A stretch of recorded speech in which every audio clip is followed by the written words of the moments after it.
Let's get right to breaking news. U.S. Central Command now says all 6 service members involved in a plane crash in Iraq are dead. They say the refueling plane crashed after an incident with another plane in western Iraq and say it was not caused by hostile or friendly fire.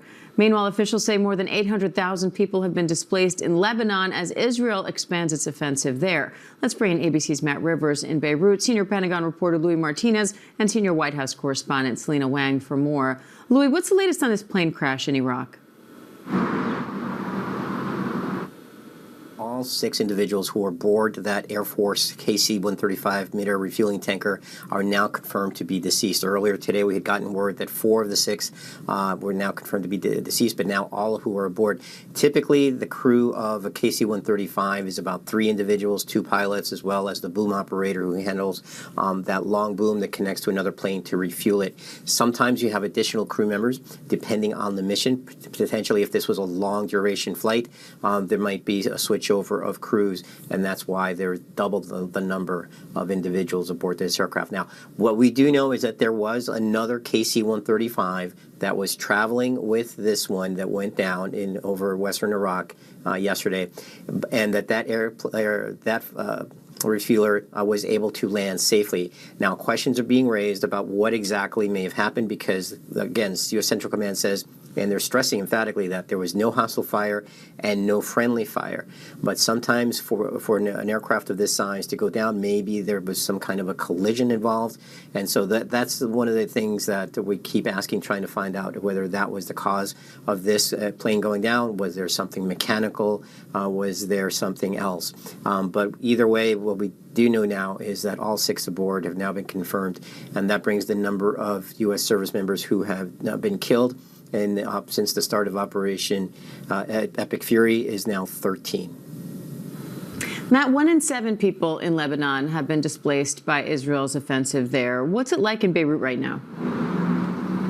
Well, it's only going to get more intense, I think, Diane. We're going to see more people displaced because we're seeing more and more conflict really growing by the day across the entire country. Here in Beirut, we've seen actually a slightly fewer number of airstrikes here in the city proper, at least so far today. But in the south, the Israeli military has already been carrying out airstrikes today. They're saying they're targeting Hezbollah infrastructure across the southern part ahead of what is likely to be some sort of ground invasion by the Israeli military in the coming days. We have no sense of timeline, but the Israeli military already moving thousands of additional troops into the northern part of Israel in preparation for what would be a very bloody battle in the southern part of the country. And to that end, we know that the Israeli military trying to lay the groundwork here across the country to weaken Hezbollah, not only with Israeli military activity, but also with an information campaign. This is one of the leaflets that was dropped here in the country earlier today by the Israeli military. And in part on here, what it says is that it urges the Lebanese people and the Lebanese government to try and disarm Hezbollah, to turn away from Hezbollah as a fighting force and as a governing force effectively here in Lebanon. So clearly Israel trying to fight a battle on 2 fronts here, unclear if they could ever be successful with that. And Selena, the president just did an interview with Fox News a few minutes ago. We heard from the War Secretary and Chairman of Joint Chiefs this morning. What's the president saying about this war now?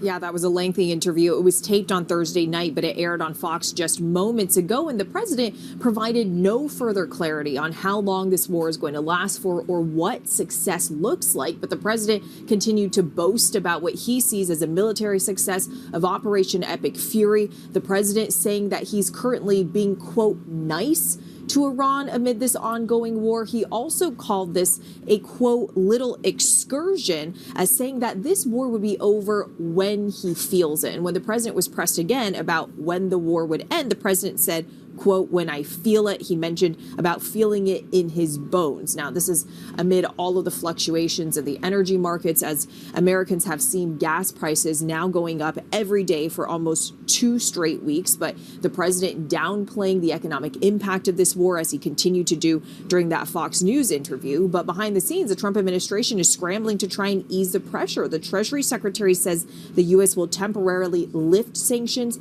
on Russian oil, which is, of course, a big win for Vladimir Putin. The Treasury Secretary said that is unfortunate that Russia will financially benefit from this, but he did say that he hopes this will only be a small period in which the country will benefit in this way. But look, huge questions remain, of course, among the American public, among lawmakers about how long the president intends for this military conflict to last for. The president giving no further clarity.